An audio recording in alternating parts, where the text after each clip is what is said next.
You're listening to the Hour of the Time. I'm William Cooper. Ladies and gentlemen, today is part 3 of a lecture given by Miles Gilbert on May the 28th, 1998 at our annual conference at the Thunder Horse Ranch. So, please sit back, take notes if you want to, and enjoy.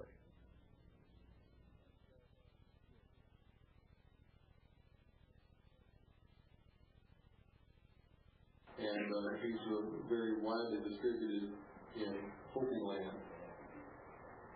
Well, looks like that's what we have for slides and petroglyphs, so I'd like to get the lights on and see if anybody has any questions or comments. Following this, I smell chocolate cake. I really do. But for those of you who are even mildly interested in the buffalo hunters, I have a few slides and some comments on the buffalo hunters. I'm glad to do that. Also, during this break, before we do that, if anybody wants to buy a copy of Jim Phillips' really excellent book, I can recommend this because I didn't write it. I don't make any money off of it, so I don't mind selling it to you. No conflict of interest here. Oh, these are $15. Well, in actuality, they're $14.95, but I don't charge tax, and it's easy if we don't have to make change. Give me $15, and Coco will be glad to get it.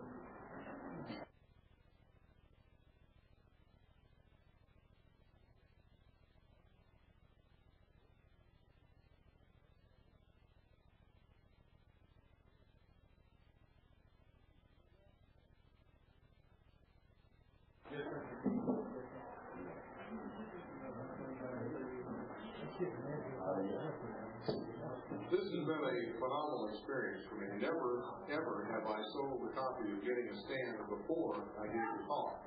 You all are very confident, evidently, in the material that we're about to present.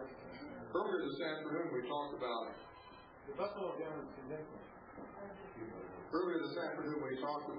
Ice Age hunters who tackled really big animals like mammoth. They were specifically called Clovis because the type site was located in Clovis, New Mexico. And the animals that they specialized in hunting again were mammoth. This is a neck bone, one of the 7 cervical vertebrae that a mammoth has. In fact, all of us mammals have the same number of neck bones. We all have 7 cervical or neck vertebrae. If you take your index finger and run down the back of your shirt to about where your shirt collar is, you will find a bony protuberance. That is the spinous, that would be the spinous process of the 7th or last cervical vertebra. So whether you're a long-necked giraffe or a short-necked human or a short-necked mammoth, we all have the same number of neck bones. And this, again, then, is one from a mammoth. Mammoths were big. In fact, we use the word mammoth to indicate something that is big. You all read the Johnny Hart BC comic strip? BC's a caveman. He has a friend named Thor. BC says to Thor one time, "Why do we call them mammoths?" And Thor doesn't have a clue. And BC said, "Well, it's so much easier to say than humongous." These animals were humongous. Maybe 14 feet tall at the shoulder, might weigh 12 or 13 tons, feet about 18 inches in diameter. In fact, for those of you who have visited Melbourne or Vero Beach, Florida, in the Ice Age beach sand there is preserved a series of 18-inch diameter mammoth tracks, and mixed in amongst those is a very squelched human skeleton. I said we got very little Ice Age human skeletal material. Well, the score on that one was Mammoth 1, Hunters nothing. Those Clovis hunters used stone projectile points about this size to kill mammoths. And they may indeed have been successful in killing the last mammoth. I suspect that the demise of the Ice Age animals was caused by a climatic change, and so the herds were reduced due to climatic change, and then people probably were successful in killing the last one. The modern buffalo or bison has been successfully taken by Native American hunters using spears equipped with small points like this. This is a dart point. This is actually too heavy because of stone weight. It's too heavy to be a successful arrowhead. So buffalo were killed with darts thrown with what we call a spear thrower. The Native American term is atlatl. It's just an extension of the forearm, gives you greater leverage, and you can throw a stone-tipped spear very accurately and with great force. But the Plains Indians and others, after they acquired the bow and arrow at about AD 450, were successful in hunting the buffalo with tiny little arrowheads. Arrowheads this size, collectors often refer to as bird points, thinking unknowingly that such a tiny thing would be useful only for a bird, a turkey or a goose or some such thing. But because I did my master's thesis on 6 truckloads of bone, they don't let you off easy at the University of Kansas. 6 truckloads of bone from archaeological sites in the Missouri River Trench, mostly in South Dakota.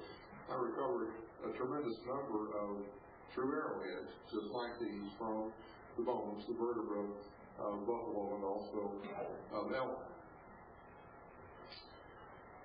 During the period we call the Little Ice Age, which would be from AD 1450 to about 1870, maybe 1880 here in Arizona, there was a great deal more moisture in North America. And that increased moisture and cooler temperatures resulted in the creation of tremendous grasslands throughout much of North America, the Plains states. And those grasslands supported at least, this is a conservative estimate, at least 34 million of the animals that we call buffalo, bison, bison, bison. Beginning in 1870, buffalo were shot just for their hides. The Industrial Revolution was kicking in, and leather belts were needed to run the machines of industry. And until 1870, American leather goods, including belts for running industry, were made from the hides of Argentine cattle. But in 1870, there was a tremendous die-off of cattle in Argentina, so a new source of leather was needed. And it was found that the hide of the American buffalo could be tanned into usable leather, whether you wanted an industrial belt, a pair of boots, or maybe tan it with the fur on and use it to cover your bed, your buggy, your sleigh, whatever, simply for warmth. Tan it and sew it into a coat, make a buffalo overcoat, that sort of thing. So, beginning in 1870, buffalo were shot just for their hides. The animal was skinned, and maybe the tongue was taken. Maybe the hunter would take a little meat for his own use and that of his camp timber and so forth. But for the most part, the animals were simply left to rot. And early on in the game, this is according to Richard Irving Dodge, for whom Dodge City, Kansas is named, early on, for every buffalo hide that got to market, 4 buffalo were shot. The guys didn't know right away how to handle those hides so that they wouldn't rot. Well, in 14 years, something over 34 million buffalo were shot for their hides. Now, I don't know how many drowned crossing the ice in the river. I don't know how many of the Indians continued to kill for their own use. I don't know how many died in blizzard or whatever. But I do know that we can account for something over 34 million shot for their hides. So, with that bit of introduction, we'll get the lights off, and I'll get the slide turned on. Well, 1870 through the winter of 83, 84. What kind of area? They use that for that here for high bedded and big head. Is that why? That was more successful for They were indeed successful.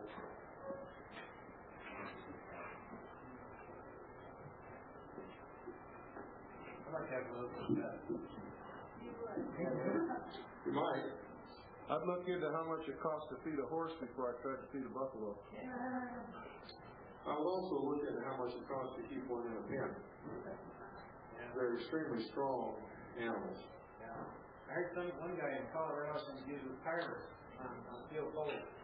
So when they ran the fence, they don't knock it down.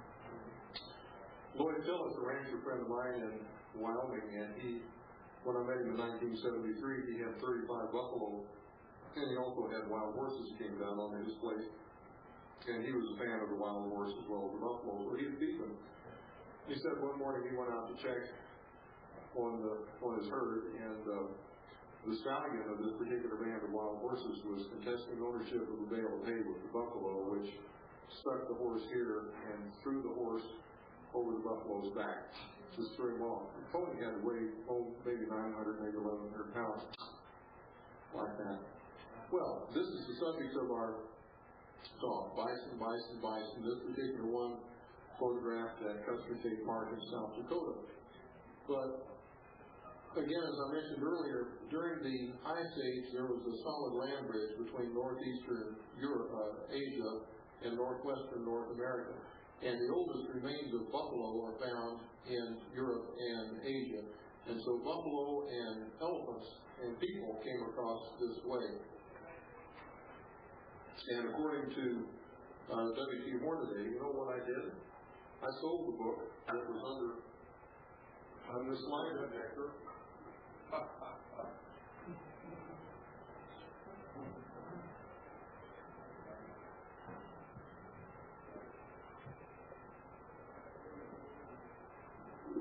It's nice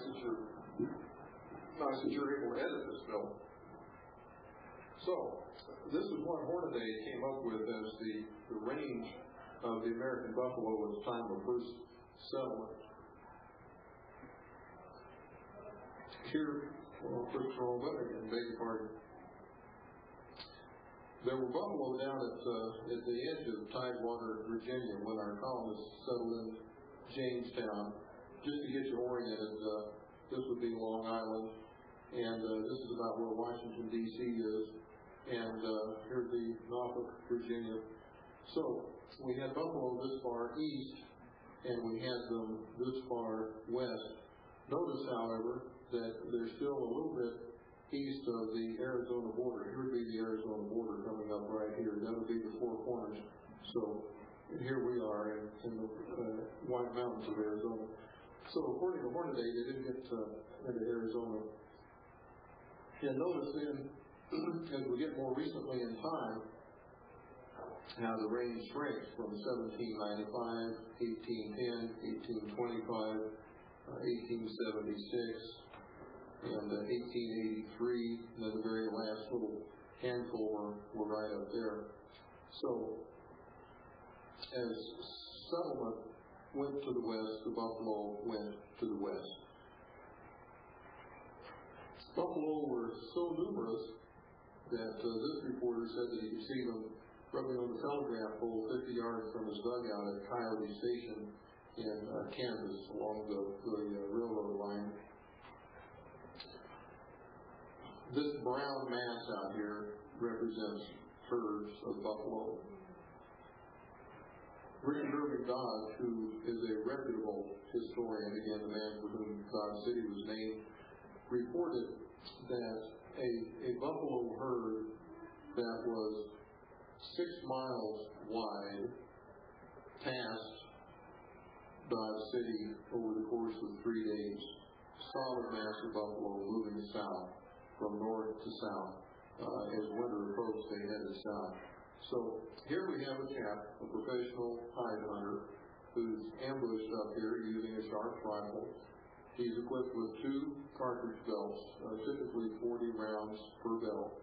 And he's equipped with what's called a hunter's companion. It has sharpening steel and 2 knives, a straight-bladed knife and a curved-bladed knife. The straight-bladed knife he will use to rip up the belly, and the curved knife he will use then to peel the hide off. And so he's simply laying down to shoot the animal. My book is titled Getting a Stand because the hunters referred to the action of watching a herd of buffalo, determining which was the leader, and shooting that animal first. Without leadership, the rest of the animals would stand around. So he could shoot as many of them as he and his skinners could handle in a day. So they call that getting a stand. And the book has a table recording how many individual buffalo were shot by individual men in a given stand. Tom Nixon, who became sheriff of Dodge City later on, in October of 1872, made a boast in the Long Branch Saloon in Dodge City that he could get a stand on more buffalo than anybody ever had. Well, the wagers were made, bets were placed. He took 2 rifles. He went out southwest of Dodge City, and in 45 minutes, by witness to count, in 45 minutes he shot 110 buffalo. At that time, it was the biggest stand that was known. Another way to shoot buffalo would be to sit and support one's rifle either on cross sticks, or in this case, this man is using an arquebus holder. This was already an antique even at the time that this action was taking place in the 1870s. This is a kind of a pronged iron rod that was brought over by the Spanish to hold up their arquebus. Now he's using a dart rifle. He has a second rifle so that when this one gets too hot, he can lay it down and take up the other one. He's got a canteen of water and a cleaning rod so he can clean the bore and cool off the gun. He's got 2 cartridge belts. And so there he is getting a stand on a herd. This fellow is using cross sticks. This actually represents Wright Moore, his brother. This fellow killed 20,500 buffalo in his 6-year career. And so here he is down in the Texas Panhandle of sagebrush and buffalo grass and the herd of buffalo, and he's got a 16-pound gun that he's using. I regret that this is so poorly illustrated. This is a Charles Marion Russell sketch of the buffalo hunter shooting. Russell got up into Montana while the buffalo hunters were still active, and so this may have been an eyewitness account that he sketched here. And here we have an actual photograph by L.A. Huffman taken in January of 1882 up in Montana. These guys have horses. Their guns are very heavy, so it's smart to have a horse. You notice that this buffalo's head has been cut off. Because the buffalo has such a tall hump on its back, it's extremely difficult, impossible, to get one laid up on its back. It's going to roll over one way or the other. So if you cut its head off, you can use the animal's head as a wedge to help prop it upright. Another way, well, that's what they've done here. Another photograph by Huffman. So they've used their straight knife to rip down the belly, and now they're laying the hide off on either side. The white is the fatty tissue underneath the skin. This is what is next to the flesh. And here's another Huffman photograph. That's a 14-pound sharp rifle in a personal collection now. Another way to prop the animal up is to use what they call a pritchel stick. It has one sharp end and then has a spike of metal in the other end. You get the animal tipped up and then poke that into the hide to keep him upright so that you can rip him open and get the hide off. This guy is equipped with a Sharp military rifle, a canteen, a pair of binoculars, hunter's companion again with the sharpening steel and 2 knives. And of course he's got his wagon to put the hide in. These photographs were made in the Texas Panhandle, Knox County, Texas, in 1874. And here at the bottom we have buffalo tongues hanging on a rack. The tongues would bring 50 cents a piece, whereas the hide might bring only $1. Initially, the hide would be staked out so that the flesh side was up, hair side down. These are evidently, this one is now flesh side down, hair side up. That one still got flesh side up. They would typically be pinned out with 16 or 18 pegs. This chap sitting over here is next to the sharpening stone. You have to keep your knife sharp. Here we have some more hides that are laid flesh side down, so they spent 3 or 4 days with the hair side down and the flesh side up so they could get dry. Miles, can you pause it for just a second? Can somebody get that light out again, please? Somebody turn this over by you.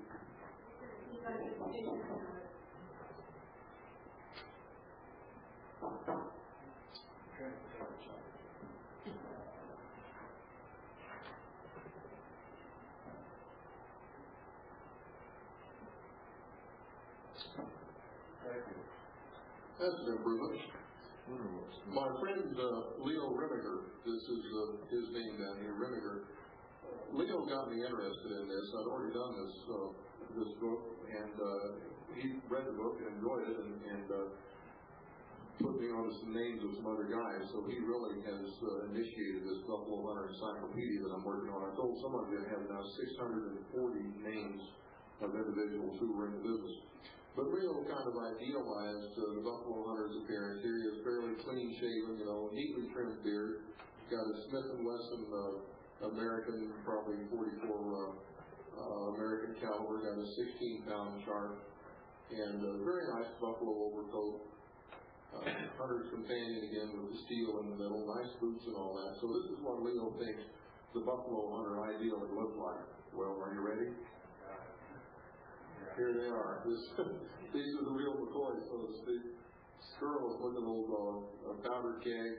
Here's a Firkin or wooden bucket, another powder keg. And these guys bought lead by the ton. They buy maybe 4,000 pounds of lead to mold and cast their bullets. A Buffalo Hunter's cartridge would throw as little as 70 grains of powder, as much as 120 grains of powder. The bullet would weigh as little as 370 grains for a 40 caliber gun, as much as 550 grains for a 45 or 50 caliber gun. And you know that an ounce of lead weighs 437 grains. So you would have to have a tremendous amount of lead if you're going to go out and shoot thousands of buffalo and average 2, maybe 3 rounds per hide. So here's another military rifle hanging in the wagon bows, heavy sharps in this guy's hand, sharpening steel. And notice this cat has lost an arm, probably a Civil War veteran. In fact, here was money to be made literally on the hook. A lot of guys survived the Civil War, interested in adventure, like the American West, and didn't mind the smell of gunpowder. So it was a natural thing for them to get into, to become buffalo hunters. Well, here's a wagon load of hides on its way to market, and here's an actual photograph of 500 buffalo hides, 1876, and these would be, by this time, these would be down in the Texas panhandle. The buffalo were shot out of Texas by the winter of 78, 79, and people in Texas were concerned that all our buffalo are getting killed by these damn buffalo hunters. We ought to do something about it. And so they prevailed upon the legislature of the state of Texas to pass a law prohibiting the shooting of buffalo. And Bill Sheridan got wind of that, so he went to address the Texas legislature, and he said, "You've got this all wrong, boys." He said, you ought to instead of prohibiting buffalo hunting, what you ought to do is mint a medal to give to buffalo hunters. He said it'd have a dead buffalo on one side and a discouraged Indian on the other. The buffalo, this is a direct quote now, the buffalo hunters have done more than the regular army has in the last 30 years to settle the vexed Indian problem. So buffalo hunters continued to shoot buffalo in Texas until they were gone. What is the old axiom? An army moves on its stomach. And the stomach of the Indian army, the Comanches and the Kiowa and Apaches and all those, was the herds of buffalo. So remove the buffalo, the Indian has to go to the reservation. Here's Robert Wright sitting on a pile that was numbered, actual number 14,000 buffalo hides inside this yard at Dodge City, Kansas. In the background is a big press, press for baling these hides into bales so they could be easily transported to market. Well, here's our buddy Tom Nixon. He became sheriff of Dodge City. That's Jim White, one of the really famous buffalo hunters. and Henry Hubert Raymond playing the fiddle. They're in a little dugout outside Dodge City at Christmas of 1873. And notice the Army surplus stuff that they have. This is 1873, so they already have, as Army surplus, the 50 caliber trapdoor Springfield, replaced in 73 by the 45-70. They have a U.S. Surplus canteen. They've got U.S. surplus ammunition. In fact, if a buffalo hunter went to an Army post and presented himself to the commanding officer, he could get surplus free. Talking about ammunition now. Nice little McClellan saddle there for those of you who are fans of that kind of Western Americana. Here's a couple of guys with the hair of the bear on them. There was a law against hunting buffalo in Indian Territory. You could hunt anywhere north of the Cimarron, but you couldn't go south of the Cimarron. Well, the buffalo were shot out by July of 1873, shot out in the vicinity of Dodge City. So these guys, Wright Moore and his buddy Webb, went south of the Cimarron looking for buffalo. And do they look like they're well supplied? All these guys are carrying is their rifles, ammunition, and in their saddlebags they've got salt. They are depending on finding buffalo. Again, those of you who are Western horsemen recognize that this is a descendant of the Spanish barb. He's got a short back. He's got one less lumbar vertebra than a normal horse, and he's got those little bars on his legs. That's indication of his Arabian, his Arabian ancestry. When they went out like that, Miles, wouldn't they have their scanners following them? I mean, how could they bring back all the hides if all they had was two horses? This was a scouting trip. They were going to go find out where the herds were. And then, after they did, well, they got down there. They found buffalo, all right. They found man Indians. Wright Moore said, I got down on one knee and took aim. And so he had to hold these guys back. They found buffalo by the million, so they went back to Dodge City and requested an interview, a meeting with Richard Irving Dodge. And he asked him a zillion questions about what it was like to be a buffalo hunter, this and that and the other. And finally they said, well, Mr. Dodge, Colonel Dodge, you haven't answered our question. Well, what was it? They said, what would your policy be towards us if we crossed the neutral strip? In other words, what would the Army do if we broke the law? And he said, boys, if I was a buffalo hunter, I'd hunt buffalo with a buffalo water. They did. So they came down into the Texas Panhandle and they shot buffalo by the gazillions. But some of them got shot. And here's a fine heavy buffalo gun in possession of a Native American, and you know he didn't buy it at the Sutler Post. He took it off the buffalo hunter. In fact, Marshall Sewell was one of the many buffalo hunters known to have been killed by Native Americans. And here is Red Dog, a prominent man among the Oglala, a variety of the Sioux Lakota. And this is undoubtedly a 52.5-inch, one of the really big heavy buffalo guns. So, he didn't buy that either. You all may not realize this, but these guys didn't have cell phones in their wagons. So, how are they going to communicate when they separate? This is John Cloud Jacobs partnering with John William Poe and Joe McCombs. McCombs and Poe have gone on out on the range, and they sent Jacobs into town to sell the hides and to resupply. Well, how's he going to know where to find them? They said, when we come to a fork in the road, following Yogi Berra's advice, when you come to a fork in the road, take it. Well, how's he going to know which way to go? They said, when we come to a fork in the road, we will go off to the side and we will drive a little stake and we will bury a tomato can with instructions on where to go next. He was mighty pleased to meet up with his comrades. Folks, that is Comanche country, and a man alone like that with a team of oxen, he's not going to outrun anybody. And he's going to run out of ammunition before he gets them all. That's a very scary position to be in. He was mighty pleased to meet up with his bud. Well, here's McCombs, and this is Poe. And this is the first of a series of of incidents in which a buffalo was thought to be dead, but had decided not to be just yet. So McCombs had to lay him flat. In remembrance of this guy presented to him a Remington Smoot revolver, nicely engraved, mother of pearl grips, cased. And if I'd been willing to mortgage my home, I could have bought that gun. But it had a very nice inscription from Poe to McCombs, Fort Griffin, Texas, 1874. Well, here's another buffalo that wasn't quite dead. He was laying there looking dead. The guy brings his wagon up to peel the hide off, and the buffalo decides not only not to be dead, but to go for a ride. This is Spotted Jack, who was later killed by the Comanches. He went up and sat down on this ostensibly dead buffalo, and it gave him a ride into this little fly lake in the Texas Panhandle.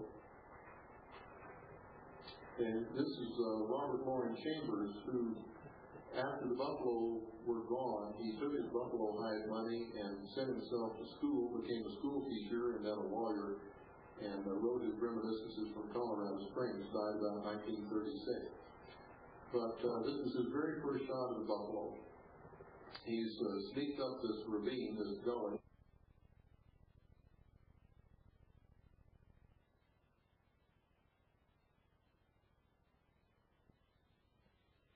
He's sneaked up this ravine, this gully, arroyo, and grabs hold of a sagebrush and cuts loose with his .40-90 bottleneck cartridge sharps.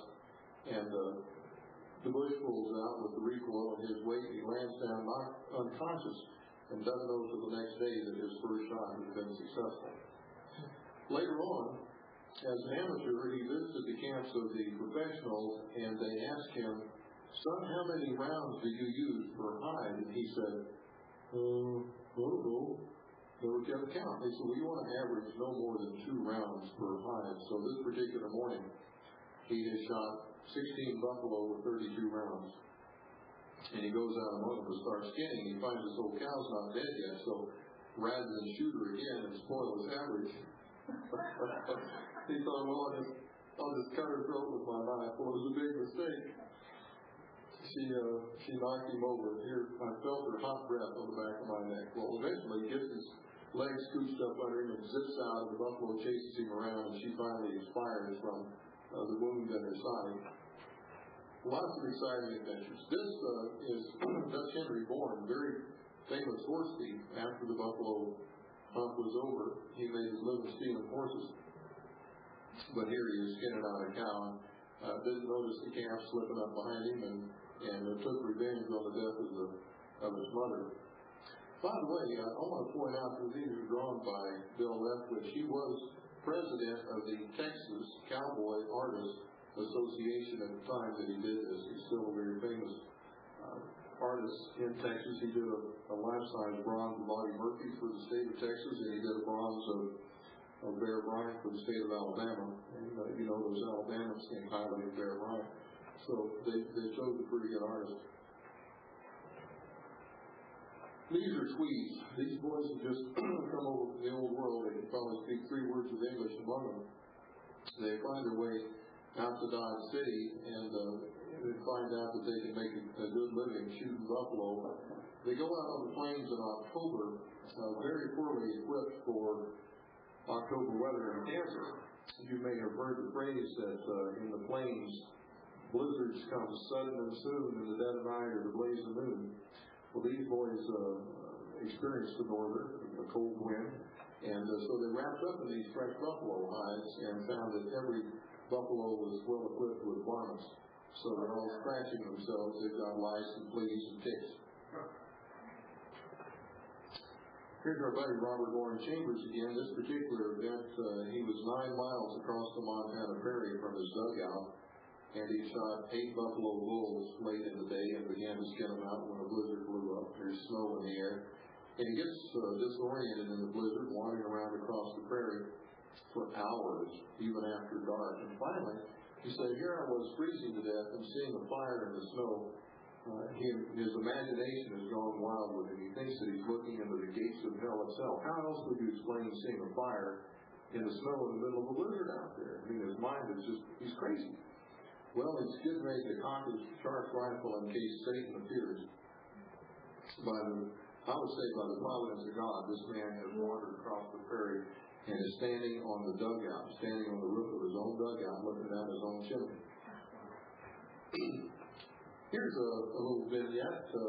This is Frank Collinson, and that's Jim White. Jim White's headed for Montana to shoot buffalo. The buffalo were shot out in Texas here. This is the winter of 78, 79. And they've partnered for several years, and they've got this dog that they both like. It's part Malamute and part bull. And they both want the dog, and they don't think it's fair to the dog to flip a coin, so they decided they would just separate and see which one the dog followed. He'd go with whoever he liked best. Good thing for the dog that he chose Frank Collinson. Jim White was quite a drunkard. He would spend his hide money on booze, and here he is out in the plains with his new partner, Oliver Perry Hannah. He's got delirium treatments. He's running across the prairie thinking somebody is after him, and his buddy Hannah back there has a bottle, the hair of the bear or the hair of the dog, whatever the phrase is, to help him get over it, come down a little at a time. They built a cabin up on what's now called White's Creek after Jim White. It's on the west slope of the Bighorn Mountains in Wyoming, across the mountains from Sheridan. And Hannah had a feeling that he ought to go back east across the Bighorn Mountains to check on his place over there. And while he was gone, probably Big Nose George and his gang came and killed White and piled him over there into the trees, and we got covered up with the snow. A few years later, Hannah found his sharp rifle in a blacksmith shop down at ETC or Wood River, somewhere down there. Recognized his gun, but old White was shot through the head probably with his own rifle. He's now reburied in Old Trail Town in Cody, Wyoming. If you get up to Cody, you can see the Hannah White cabin, and I had the privilege of firing a shot out of Hannah's rifle over Jim White's grave. That's got to have been 10 years ago now. Excuse me, Bill. Who's Big Nose Pete? Big Nose George was a pretty famous outlaw. Held up stagecoaches, robbed banks. He's just a bad dude. He finally was caught and hung. Big Nose George is the subject of one of Charlie Russell's famous paintings. He's out holding a double-barrel shotgun on a stagecoach driver. Bad dude. Well, this guy was caught with his nephew, just a teenager. Rather than go to the work of shooting and skinning buffalo, they found a very lucrative living in stealing hides from the guys who had shot and skinned them. Guys would leave piles of hides out on the prairie just with rocks on them, and of course they'd put their own camp mark on them indicating ownership. They'd just go off and leave them, and these dudes would come along and throw them on the wagon and take them off the market. Well, they finally got caught, and so they, shall we say, they got a confession under duress. Discouraged him from continuing that activity. But when the buffalo were all shot for hides, and I want to point out again, as reprehensible as this seems to have shot all these animals for their hides, the Little Ice Age supported the grasslands that supported the buffalo. The Little Ice Age ended here in this county in 1883. It got drier. By 1890, and since 1890, this part of Arizona and the Southwest have been tremendously drier than they were in the preceding 450 years. The point of this is that the buffalo habitat would have reduced radically anyway, and of course with continuing western settlement by us people, buffalo habitat would have been reduced. So the vast herds of buffalo would have been reduced even had they not been shot just for their hides. Well, after the buffalo were gone, what we have left is a prairie covered with buffalo bones, and many a settler, homesteader family would eke out a living, not only farming, but by gathering bones. Early on, and by that I mean 1881, 82, you could get are you ready for this? You could get $6.50 a ton for buffalo bones. By the end of the game, say 1888, 89, when all the bones were picked up, you might get $14 a ton. Here we have, according to the Minot, North Dakota Daily News, on July 3rd, 1889, 103 teams, accompanied by about 500 Métis, hauled bones into town that day to be on hand for the 4th of July celebration. So these are wagons full of buffalo bones gathered by the Métis around Old Devil's Lake, North Dakota, up in that country. The bones were used for, any of you have bone china at home? Bones were burned to make filters, charcoal filters for sugar refining. And of course, bone was also ground up and used for fertilizer, bone fertilizer. So those were the major markets for buffalo bone. A ton of bone, 2,000 pounds of bones would require about 100 skeletons of adult buffalo. So here they are piled up along the railroad side and be put into boxcars. And any of you who are into the buffalo decor, like that one up there, that buffalo skull today would cost about $250 to buy that to hang on the wall. And I checked the market just the other day.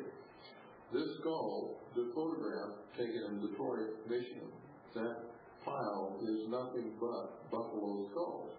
Every one of those objects is buffalo skull. Well, I mentioned that the buffalo then were removed from the Texas Panhandle, but the prairie was still good. And this is about 1876. This is Charles Goodnight, pioneer Texas cattleman, plainsman. He was also born in 1836, died in 1929, and brought longhorn cattle into the Texas Panhandle, where the buffalo had been on the range. Now there were cattle.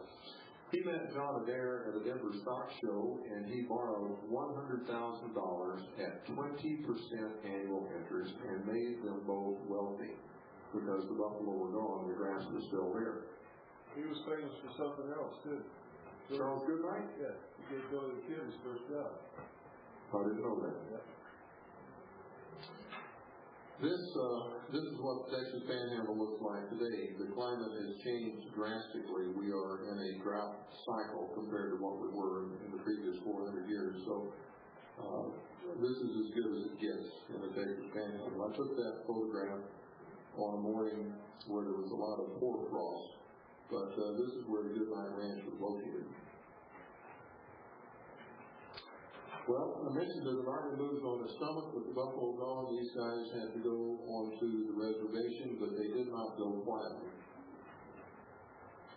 Here's Othniel Charles Marsh and his paleontology students. They were out on the prairie looking for dinosaurs, and they barely escaped meeting the Plains Indians. In fact, Sternberg from Kansas looking for fossils out in the eastern Montana area on the morning of June 28th, 1876, he came across a tremendous trail of travel, hundreds of thousands of horses and so forth. If he'd been in that spot a few days earlier, it would have been Custer and Sternberg. This is Billy Dixon. I mentioned to you that Billy Dixon was at the Battle of Adobe Walls in the Texas Panhandle in 1874, June of 74, and it was Billy Dixon who made the so-called mile-long shot. The distance was actually 1,532 measured yards from Adobe Walls. He shot a Comanche off his horse. He's famous for another reason. He received the Congressional Medal of Honor because he survived a standoff in a buffalo wallow. This is a buffalo wallow. Dixon and a handful of soldiers fought off the Kiowa. This is all the cover that they had. And because Billy Dixon was such a good shot, such a hero, he got the Congressional Medal of Honor. This is how Leo Remiker received Wright Moore on the day in 1876 when he shot one of the few white buffalo I could account for, I've written an article documenting 6 albino or white buffalo in the 34 million known buffalo that were shot in the course of the buffalo hunt. This is how Rockmore looked after his retirement. This is one of his 2 guns. He had an 11-pound gun and a 14-pound gun, and he said he killed about 15,000 with his 11-pound gun and only about 6,000 with his 14-pound gun. Those are both on display in the museum in Snyder, Texas, where Mr. Moore retired. Here's Oliver. I'm sorry, Mark. Go ahead, Bill. What do they do about barrels? I mean, how can you fire that, kill, 2 rounds of buffalo minimum? How can they fire that many rounds through a barrel without burning out there? Bill has brought up a very good point. First of all, the big guns, 11 pounds, that one we shot today weighs 12 pounds. The guns were typically fired with ammunition that had paper patched bullets, and they were well cared for. But today, if you find a buffalo gun for sale on the market, it's rare to find one that has a good bore. They did get shot out. And a friend of mine in Scottsdale has a gun that I think is the primo, the A+ Ultra. There's not a better example of a buffalo hunter gun. It letters that as the Sharps factory indicates that the gun was shipped to Fort Griffin, Texas in 1877, and it was subsequently rebarreled by A.D. McCausland in Bozeman, Montana. So it was used in both the southern herd and the northern herd, and the original barrel was simply shot out, worn out, and put in a new barrel. So here's Oliver Perry again on the 50th anniversary of the Custard Last Stand, and he is holding a 16-pound gun, caliber .44-77 bottleneck, letters to Mark B. Dell in Kit Carson, Colorado in 1872. He got this gun from Jim White and then recovered it at that blacksmith shop in Hyattville, Wyoming. The name finally came to him. He recovered it in Hyattville.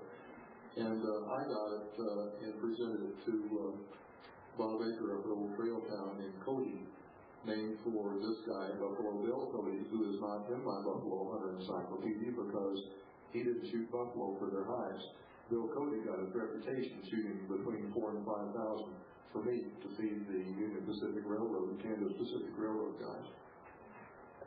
And this is an illustration of oil painting by Fred Fellows himself, a collector of fine buffalo memorabilia, that lives up at Big Fort, Montana.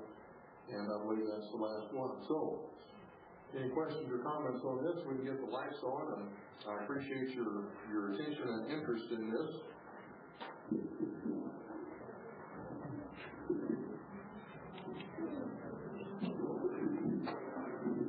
No, leave those off, Bob. History. So, thank you all very much. You've been a great audience. Thank you. If anybody fell asleep, I didn't hear you here before. Anybody have any questions? Yeah. Brilliant. Miles, use the microphone. Yes, sir. And the question is,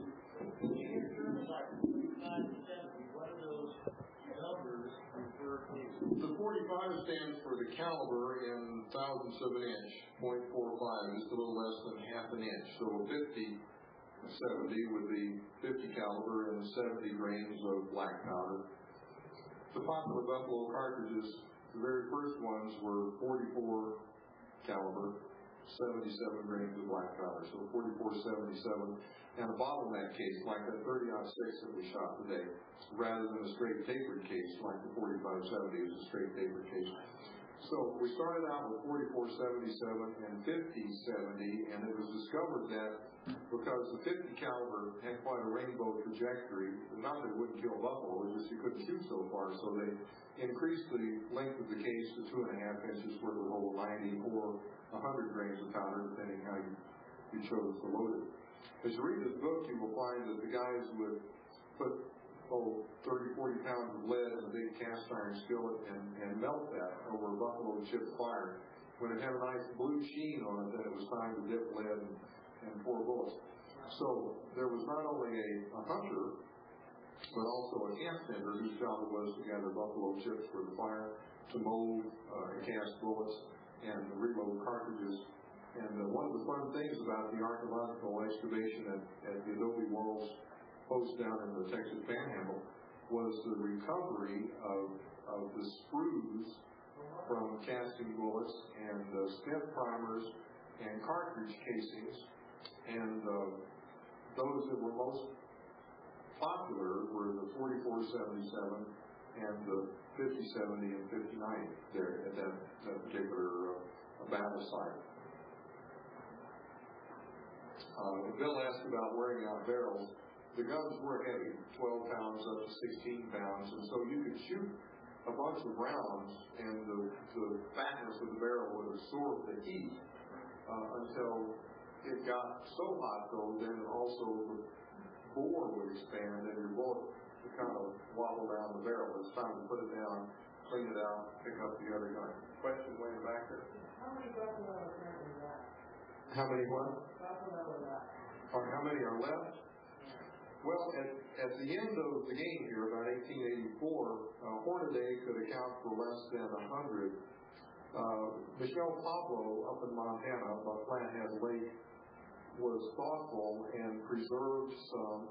Charles Goodnight kept some in Palomino Canyon, Texas, and Charles Buffalo Jones, who had himself been a hive man, gathered up a bunch of calves, and he had his own buffalo herd there in Garden City, Kansas, and then brought them to the north rim of Grand Canyon, and that was the nucleus of the state of Arizona house-rock buffalo range. Nowadays, there are these national herds. There's one at Boise, Montana, one at Valentine, Nebraska, and one at Cache, Oklahoma. Those are national bison herds with hundreds of animals in each. They're bison and, of course, national zoos, and they're oodles of private ranchers who have big herds. Among which, if any of you have read Mike or Kathleen O'Neill Gear's books, The People of the Deer, The People of the Wolf, The People of the River, People of the Lake, any of those, you see these for sale in the bookstores and airports and so forth. They're very popular. Those kids are themselves professional archaeologists. They came into my camp in Wyoming in 77, I guess. Poor, cold, wet, miserable, unknown, and so we showed them hospitality, and here it is many years later. They show up at Casamal Pais, very wealthy, thank you. They've taken their knowledge of archaeology and written popular novels, and they have their own buffalo ranch at Thermopolis, Wyoming. So the moral of all this is go out and write the great American novel. You too can own a buffalo. More questions or comments? Thank you. Anybody want to buy a 12-pound buffalo gun? We have fun with it. For your information while you're here, if you want to see some real live buffalo, if you've never seen buffalo before other than on television or something, if you go to Show to Highway 60 and turn right, you'll get to a point where you have a choice of going right or going straight, or turning left and then going straight towards St. John's. Or you just go to Springerville and turn left on 191, which used to be 666. And when you get up toward Lyman Lake, there's a small herd of 6 buffalo there that Pooh is part owner of those buffalo. She was the first member of the Buffalo Club that purchased and maintains those buffalo. She has card number 1. So, you want to see some buffalo there right there at the entrance of Lyman Lake. Right on. Thank you, Miles. Thank you.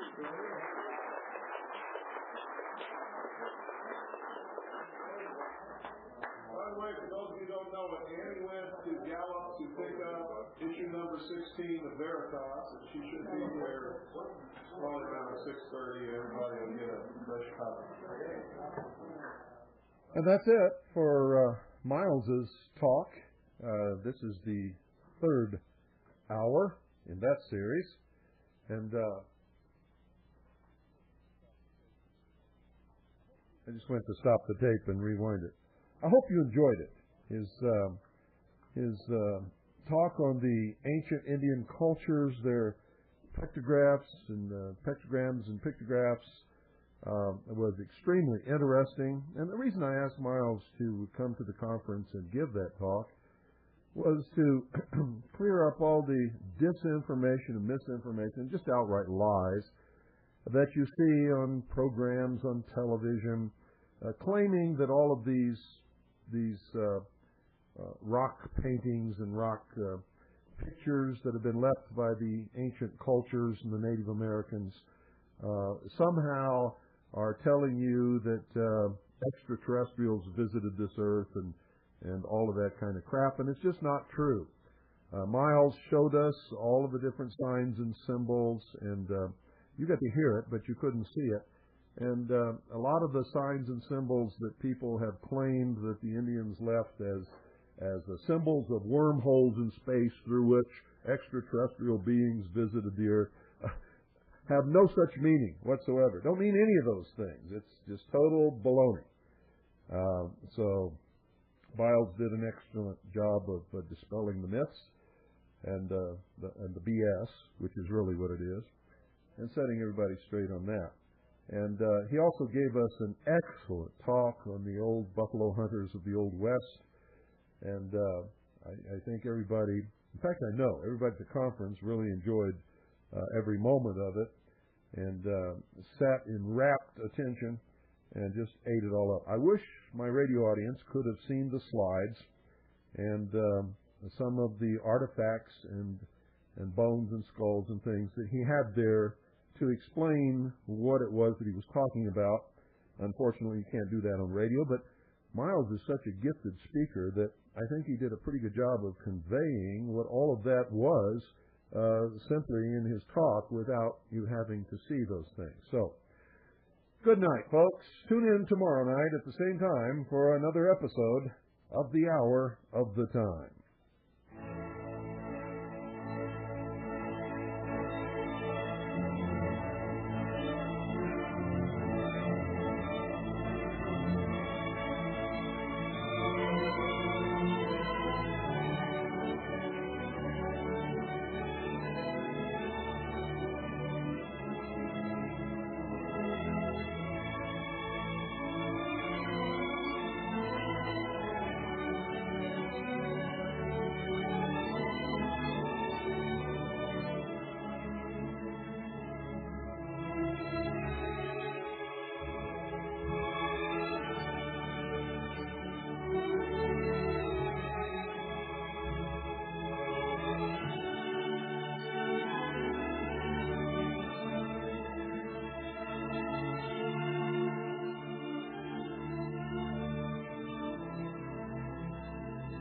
This message is to my good friend Doyle Chandler. I know you're driving in tonight, Doyle, and if you're in hearing distance of this broadcast, we have a good meal waiting for you, and can't wait to see you. Godspeed, and please drive safe.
You've been listening to the Hour of the Time. I'm William Cooper. This is 101.1 FM Eager, classic radio, like you always wished it could be, but very seldom ever is. 101.1 FM is your community service, non-profit radio station.